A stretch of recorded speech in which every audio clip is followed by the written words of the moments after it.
Hi అండి, welcome to my channel Shanti world. ఈరోజు మీకు సంక్రాంతికి ప్రతి ఒక్కరు తప్పకుండా తయారు చేసే స్వీట్ ఐటెం అరిసెల్ని ఎలా తయారు చేయాలో ఈ వీడియోలో మీకు చూపించబోతున్నాను. ముందుగా 1 కేజీ బెల్లం తీసుకొని పొడి చేసుకోవాలండి. మీరు కావాలంటే క్వాంటిటీని ఇంక్రీజ్ చేసుకోవచ్చు. నేను 1 కేజీతోనూ తయారు చేస్తున్నాను. 1 కేజీ బెల్లంకి 1.5 కేజీ దాకా బియ్యం పిండి అవసరం అవుతుంది.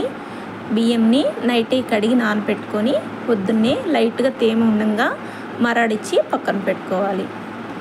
ఇప్పుడు బెల్లాన్ని ఇందాక పొడి చేసుకున్నాం కదా, దాన్ని ఒక గిన్నెలోకి తీసుకొని బెల్లం ముక్కలు పూర్తిగా కరిగిపోయే విధంగా మనము కలుపుకుంటూ వేడి చేసుకోవాలండి.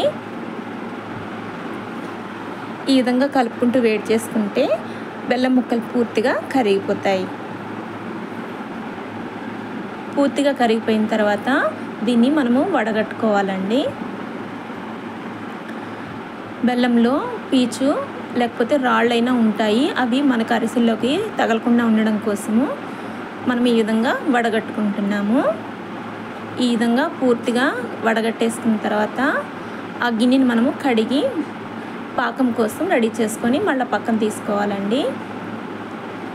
ఇప్పుడు ఆ గిన్నెలో మనం ఇందాక వడగట్టుకున్న బెల్లం సిరప్ ఉంది కదా, దాన్ని మొత్తాన్ని వేసుకొని స్లోగా కలుపుకుంటూ మీడియం టు హై ఫ్లేమ్ పెట్టుకొని మనం పాకం కోసం కలుపుకుంటూ ఉండాలండి.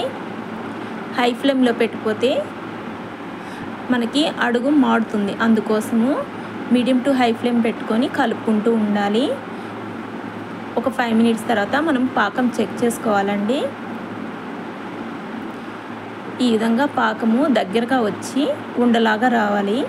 ఆ విధంగా వస్తేనే పాకం కరెక్ట్గా ఉన్నట్టు అరిసెలకి. చూడండి, సాఫ్ట్ బాల్ అయినట్టు కనిపిస్తుంది కదా, ఈ విధంగా అండి. ఇది మనకు ఆ ప్లేట్లో వేసినప్పుడు రాయి వేస్తే ఎలాంటి సౌండ్ వస్తుందో ఈ ప్లేట్లో అలాంటి సౌండ్ వస్తుంది.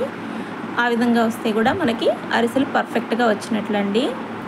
ఇప్పుడు ఆ పాకం కోసము మనం రెడీ చేసుకున్నాం కదా పాకం, దాంట్లో బియ్యం పిండిని కొద్ది కొద్దిగా వేసుకుంటూ కలుపుకోవాలండి. మొత్తాన్ని ఒకేసారి వేయకూడదు, ఎంత పిండి పడుతుందనేది కొంచెం చూసుకుంటూ కలుపుకోవాలి. ఈ విధంగా కలుపుతున్నప్పుడే నువ్వులు వేసుకోవాలండి. 1 టేబుల్ స్పూను నెయ్యి వేసుకొని కలుపుకోవాలి.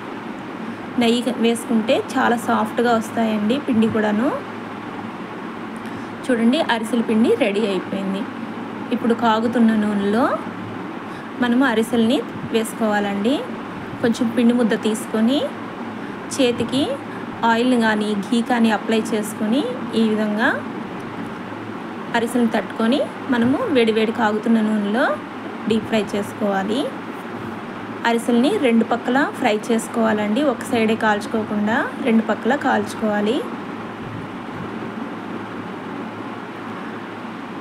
మరీ నల్లగా కాగిపోకూడదు, అలా అని కాలకుండానే తీసేయకూడదండి. 2 పక్కల ఈవెన్గా కాల్చుకోవాలి. హై ఫ్లేమ్లో పెట్టుకుంటే మనకు అరిసెలు కాలిపోయినట్టే ఉంటాయండి, లోపల పిండి అలాగే ఉంటుంది. అలా కాకుండా ఉండడం కోసము మీడియం టు హై ఫ్లేమ్ పెట్టుకుంటూ 2 పక్కల ఈవెన్గా కాల్చుకోవాలి. ఈ విధంగా కలర్ వస్తే చాలా బాగుంటాయండి టేస్ట్. అరిసెల్ని కాగిన తర్వాత మనం ఈ విధంగా ప్రెస్ చేసుకుంటే ఎక్సెస్ ఆయిల్ అంతా వచ్చేస్తుంది బయటికి. చూడండి ఎంత బాగా వచ్చాయో అరిసెలు. ఇవన్నిటిని మనం చల్లబడ్డం కోసము ఒక దానిలోకి తీసుకొని చల్లారిన తర్వాత సర్వ్ చేసుకోవచ్చు. 2 వీక్స్ దాకా ఎంతో ఫ్రెష్గా ఉంటాయండి అరిసెలు ఈ విధంగా తయారు చేసుకుంటే. అరిసెలు మెత్తబడిపోవు. ఇప్పుడు ఏ విధంగా టేస్ట్గా ఉన్నాయో 2 వీక్స్ దాకా సేమ్ టేస్ట్గానే ఉంటాయి. మీరు కూడా ఒకసారి ఈ విధంగా తప్పకుండా ట్రై చేయండి, చాలా బాగా వస్తాయి. 2 వీక్స్ దాకా ఫ్రెష్గా ఉంటాయి, మెత్తబడిపోవడం అన్నది ఉండదు. వీడియో చూసిన తర్వాత సబ్స్క్రైబ్ చేయడం కానీ లైక్ చేయడం కానీ అస్సలు మర్చిపోవద్దండి. మీకు ఎలా వచ్చిందో కామెంట్ చేయడం కూడా మర్చిపోవద్దు. మా వీడియో చూసినందుకు అందరికీ థ్యాంక్ యూ అండి. Thank you so much.